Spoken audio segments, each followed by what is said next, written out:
I love democracy. I love the Republic.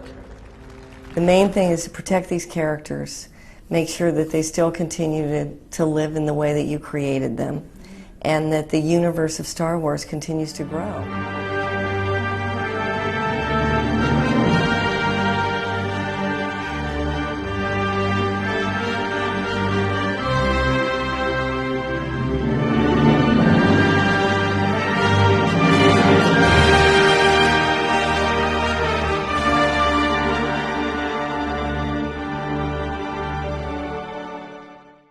So it wasn't really that long ago that Francis Ford Coppola collected more than one young and up-and-coming director sort of as his Padawan learners. They were named Martin Scorsese, Steven Spielberg, George Lucas, and not pictured in this, a guy named John Milius. And that was back in the early or late 60s, early 70s. And Coppola cultivated their talent and helped them to become some of the greatest film directors and greatest storytellers in film history, if not in history. They created enduring mythology, and they are all cultural touchstones in their own right. And it was Coppola himself that cultivated these guys that they were gravitating to because of he was the best at what he did. He wrote Patton. He directed movies early in the 60s. And, of course, we have The Godfather. And that's a lot. So Steven Spielberg cultivated the talent of this guy. This is J.J. Abrams. And J.J., when he started out, he's 19 years old. He wrote a script called Regarding Henry. And it was good enough to get Harrison Ford's attention. And J.J. ended up being one of the primary producers on it. J.J. kind of grew up at the ankle of Steven Spielberg, and he was called the second coming of Spielberg by many people in the industry. And if he stuck with stuff like Regarding Henry, he probably would be doing well. But he is not a tentpole filmmaker. He cannot deal with a big budget movie. And allowing him, because despite Spielberg's fostering his career and helping him, J.J. Abrams is not a talented director. He is not a talented producer in the way Steven Spielberg is. There's only one Spielberg. Okay, to call someone, here's the next Spielberg, is a disservice to Spielberg and to the person you are admiring. And the reason is this: everybody who's an artist and a creative, no matter what the medium they're using, needs to be looked at in their own individual way. And if anything, J.J. Abrams is a mediocre filmmaker. There's a reason why he was called Captain Lens Flare. What he thought was cool wasn't Kyle Ron's lightsaber with the stupid crossbars. Lightsabers don't need that. So Bad Robot, which is J.J. Abrams' company, got basically its deal cut by Warner Brothers. Now, we knew this was happening. It sort of already did happen, but now the rags, the trades are reporting it, that he has lost this $500 million deal with Warner Brothers. But David Zaslav is looking at it going, what do I have to show for this deal if he hasn't produced anything? Okay, now granted, J.J. Abrams, at the time he got the deal, had been cultivated with Disney. They wanted him too. But Warner Brothers offered more money, and there you go. Okay, so now it's over. Bad Robot is no longer has a deal with Warner Brothers. Okay, and why? Because J.J. Abrams did not produce a damn thing for Warner Brothers.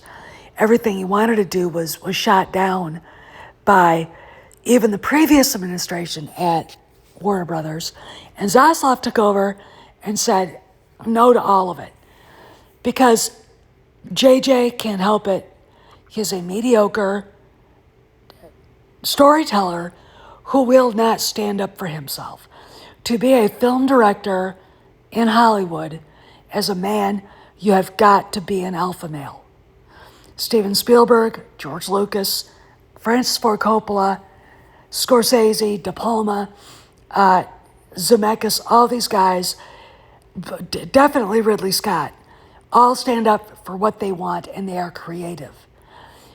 And this is just who they are. If you look at what is going on here with Bad Robot and JJ, he couldn't get anything beyond, he can't see beyond himself. And it's not that he's a narcissist. He just doesn't know these franchises he works with. I mean, granted, he said he wasn't a Star Wars fan. And he also said he really wasn't a Star Trek fan. No, Star Trek fan. I guess he was awe-inspired by seeing the blaster they were going to give Harrison Ford. Interestingly enough, he kills Han Solo off. The old school adage, will it play in Peoria, is very profound now because the studios need money. The strikes are hurting them. The economy is hurting them. And when you look at the lack of work Abrams and Bad Robot have put into what they were going to do for Warner Brothers, there's no way Zaslav is going to let him stick around. So let's talk about how mediocre he really is.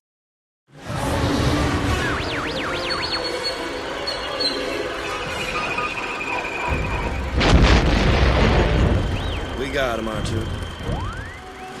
Well, Your Highness, guess this is it. That's right. Don't get all mushy on me. So long, Princess. Uncle Owen! Yeah? This R2 unit has a bad motivator. As this is a Star Wars channel, we'll talk about the offerings to Disney. At the time, JJ got the director's chair and writer's chair for The Force Awakens. The reason why he got it is because he was pliable. Kennedy could work with him, and he was amenable to a fast turnaround, even though The Force Awakens ends up going out in December rather than the summer months, which it was supposed to, because reshoots and all the rest of that crap. Because yes, there were reshoots for The Force Awakens. They don't talk about it. J.W. Rinsler wanted to talk about it, and Disney wouldn't let him. Okay. Which is weird, because now we talk about all of that stuff till we're sick. Okay. But it's a mediocre movie. Again, as usual, JJ promised much, but he delivered nothing. And the reason is, every time the original cast is on screen, they suck the life right out of the new cast. I mean, Pablo Hidalgo tweeted once that he liked The Force Awakens until a certain character came up, and it was Harrison Ford. Now, Daisy Ridley and John Boyega are not movie stars. Harrison Ford is. Whenever he's on screen, everybody's going to be watching him, and not these amalgamous black and white stick figures that are, sorry, excuses for actors. Okay? This is a BFD. Okay? JJ lied. Kennedy lied. Disney lied about what we were going to get.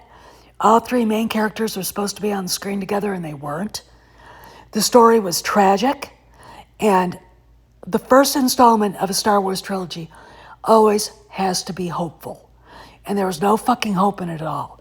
Now let's go to the second movie he did for Star Wars, The Rise of Palpatine. First off, the guy that they had that was going to direct it, Colin Trevorrow, left. Kennedy chased him off. They got the pliable, cowardly, wimpy JJ to come in and make an absolute tragic mess of a movie. He did work with George Lucas. When they had the rough cut, they showed it to the executives. I'm going to assume the actual executives kind of liked what they saw. Kennedy had a fucking shit fit because of Reylo. And there was no Reylo. And JJ, who didn't like Reylo, who didn't like Kyle Ron, I mean, he basically said Kyle Ron mind-fucked Daisy Ridley's character in The Force Awakens, mind-raped her. But Kennedy insisted they get this Twilight type of sadomasochistic romance trash into this movie so we get a kiss and Kyle Ron dies. Okay, this whole thing was to fade out the Skywalker saga. That's it. That's why Kyle Ron fades away after he croaks. Okay, so let's go to Star Trek. So JJ, in the last 2 years or so, he had announced a new Star Trek movie. And there was no Star Trek movie. He announced it to get money to make one. He announced that the cast was already set. The cast from Star Trek, Chris Pine, and the rest of them were like, we haven't even seen the script. What is he talking about? This is a grift. This is another instance of J.J. Abrams not being above board with the audience or his actors, okay? He wasn't getting any play, I don't think, in Hollywood. So he tried this hoping he'd get investors. And what he got was a big fat goose egg, and he deserved it. After what he did to Han Solo, Luke Skywalker, and, well, he helped with Luke. He paved the way for Rian Johnson. And to Leia, he didn't deserve another chance at another big tentpole movie. I was stuck on a plane going to Korea. Korea. When his first installment of Star Trek came out, it was being shown on the plane, and I thought it was stupid AF. I mean, you don't realize how much you miss William Shatner, Leonard Nimoy, DeForest Kelley, Montgomery Scott, or the guy that played Scotty, when you're watching a new cast with a stupid story directed poorly with Captain Lens Flare everywhere. Okay, I was literally speechless at how boring and un-Star Trek worthy this was. Okay, I am not a Star Trek fan. All right, I'm not a new Star Trek fan. I did not watch Star Trek The Next Generation because I've just not. But this was bad. Then we get one of JJ's little droplets of bullshit, Alex Kurtzman, who did Star Trek Discovery. I think he does Star Trek Below Decks. And a hatchet job. A hatchet job. All right? It's just one of those things where you kind of look at it and go, why are you here? How does this guy manage to get a job? Paramount is stuck with him. They really haven't been able to do anything with him.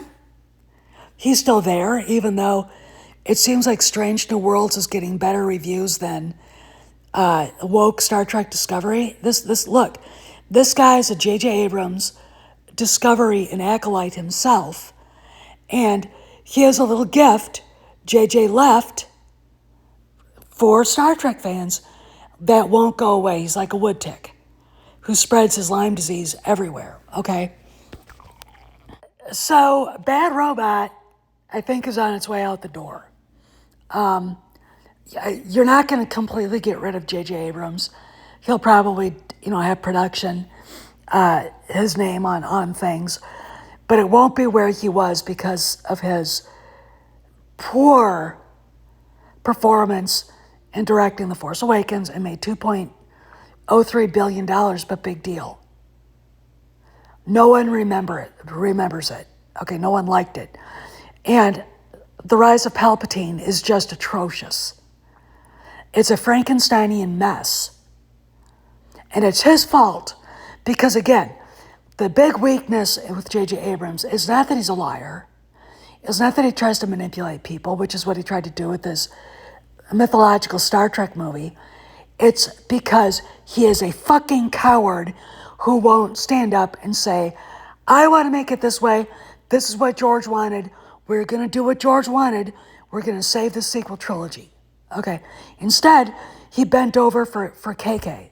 Okay. He bent over for, I'm going to say, Alan Horn, who is every bit part of why the sequel trilogy sucks so bad. I mean, look, Michael Arndt was told there's too much lore in this. We want normies to come. Watch what's going on with Ahsoka. Ahsoka is the Barbie of TV right now. There's absolutely, really, when you think about it, no rhyme or reason why it's working, but it's working. And it's starting to gain momentum.